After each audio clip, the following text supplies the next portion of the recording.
哎，小伙伴们大阪这边天气逐渐转凉，家属又给进货了，进了一批秋冬装。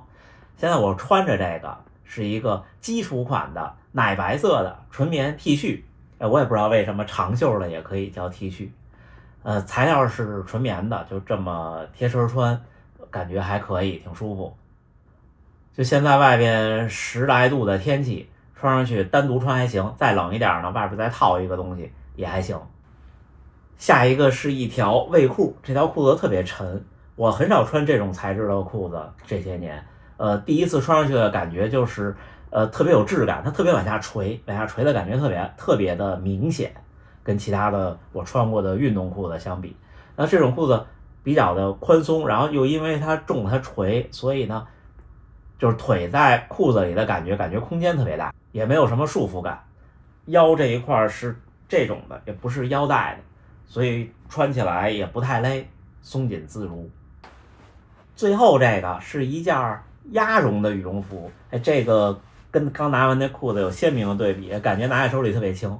实事求是的说，我还没穿它出去过，因为还不至于这边的气温穿这个适合什么时候穿呢？适合降温以后穿，就比较冷的时候，这应该是挺暖和的，我在屋里试过。然后另外就是这个材料据说是防泼水的，我没有实际拿水泼过，但是我觉得这个还是值得期待一下。哎，小伙伴们，看我后边是日本有名的百元店 Daiso， 还有中文翻译叫大创，好像是吧？带大家看看这个，为什么看这个呢？这里边虽然主要是日用品和小食品，但是呢，如果您来日本跑马拉松或者来日本参加各种体育比赛，如果你忘了一些东西，或者想置办一些东西，在这儿都能买到。比方说像一次性雨衣、暖宝宝、号码的别针儿，还有什么防水袋儿，都能在这儿买到。我记得今年的大阪马拉松会长来说，他们的翻译给他买的一次性雨衣，说多少钱？说30多块钱还是50多块钱，我忘了。但是这儿就100日元，100日元是多少钱？是4块6毛5。现在，行吧，我们进去看看，走。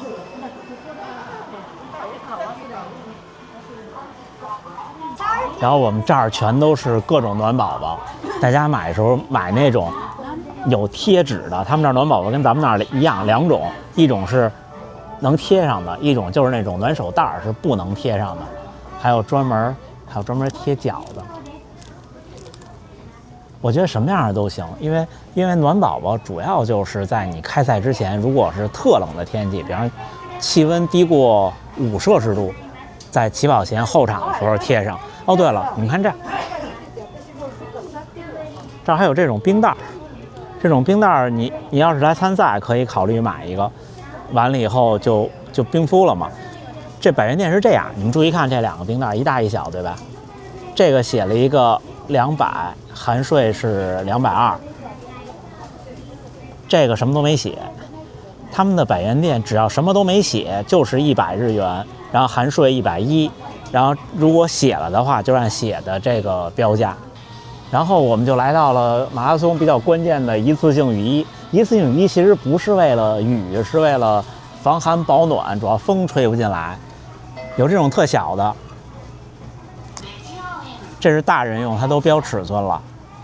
但是这个比较薄，一般推荐大家买底下这些。底下这些分2种，你看啊，这种就是我说的，也是大人用，然后它也标了尺寸，是只有上衣，不是那种大袍子的那种。然后呢，这个是那种大袍子的，这种不太推荐，这种你换衣服呀，从兜里拿东西啊，上厕所呀，都特别不方便。然后这个也是袍子的那种。那推荐什么呢？推荐你看最后这个，这是裤子，专门的裤子。也就是说你买一个裤子，再买一个这个，来咱们放在一起，再买一个上衣，这一套一共那就是220日元，也加10%的消费税。这一套您穿上就特别好，我试过2次了，都特别好。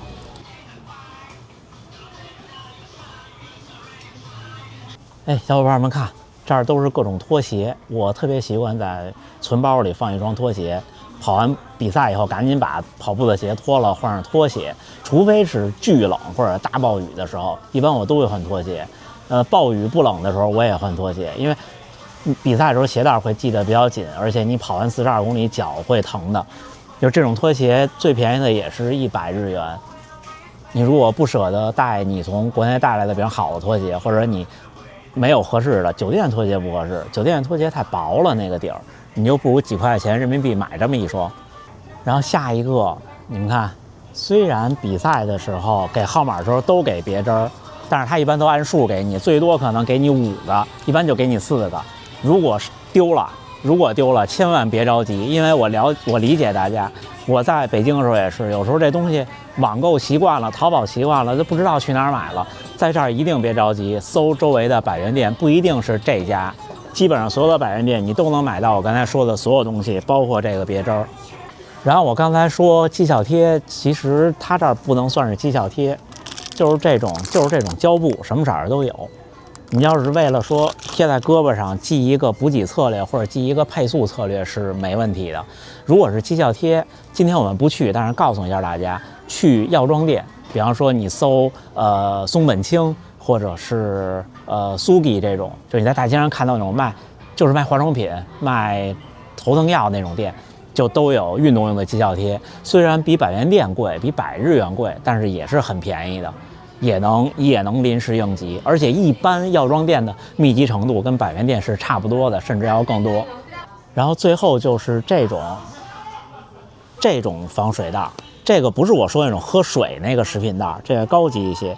你看它是这样的，就是有自封口，然后是密封的，不漏水的。就如果你比赛要带手机，身上要带手机的话，可以把手机放在这里，或者贵重物品放在这里，别让汗湿掉手机，或者湿掉，比方你要带钱或者带什么。然后如果你存包，想把手机存包里，也建议把它放到这种袋里，然后填充一点软的东西，再装也比较好。然后这家最小的就是这么大，你们如果还能在其他的百元店找到更小的，也可以放盐丸，这家没有。他们这儿的百元店就是你就看吧，面积越大，内容的种类越多，但是我刚才说到的所有东西，在多小的百元店里应该都有，所以不用太紧张。这儿没有那个绩效贴，在多小的药妆店里应该也有，你就去找那个卖护腕护膝的那种保护的地方，包括他们那个法疼贴，在绩效贴的边上也会有。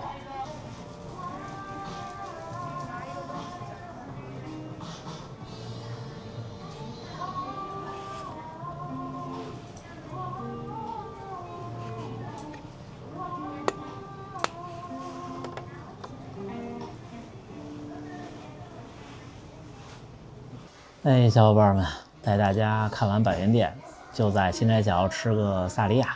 今天是周4，没有在家吃午饭。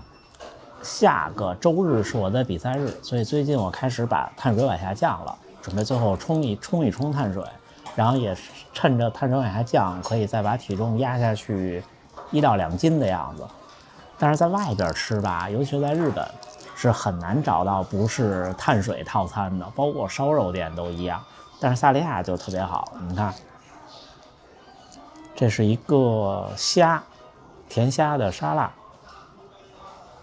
然后这是萨莉亚的焗蜗牛，这个只有橄榄油和肉，然后这是它的鸡翅，这个虽然是炸鸡翅，但是不裹糊的。还有我的主菜来了，哎，大家都在吗？看到这个先别有疑问啊，先给大家解释，这个是一个汉堡饼，因为上面有芝士，你们看不出来，就是日式的汉堡饼，看到了吗？牛肉的，而且这个它是萨莉亚说了是100%牛肉的，不加淀粉的。然后这是一个鸡蛋、芝士和酱，这个酱里肯定是有淀粉的，没办法。然后这一趴玉米和土豆，这个确实是碳水，但是我不吃，都是现在拍摄的家属的。那家属这个太罪恶了，这个是一个芝士焗饭啊。等于你们看我这一顿啊，多半碗沙拉，然后这个呢我能吃4个。鸡翅呢，我吃2个和一个这个差不多他写的是100还是150克，可能是150克的汉堡饼，一个鸡蛋，一片芝士，就很可以了。这一顿基本上就等于说，这就是我说的，不主动摄入正经的粮食。行，那我们吃饭这样，来看第一个，它是橄榄油、胡萝卜丁、洋葱丁和蜗牛。第一口来，敬关注。期待大家都能把比赛，不管最后跑成什么样，比赛总会有意外。但是比赛之前要做的事情，我们只要认真努力做好，我们就不那么慌张，好吗？最后还是祝大家能努力生活，健康平安。咱们下回再见。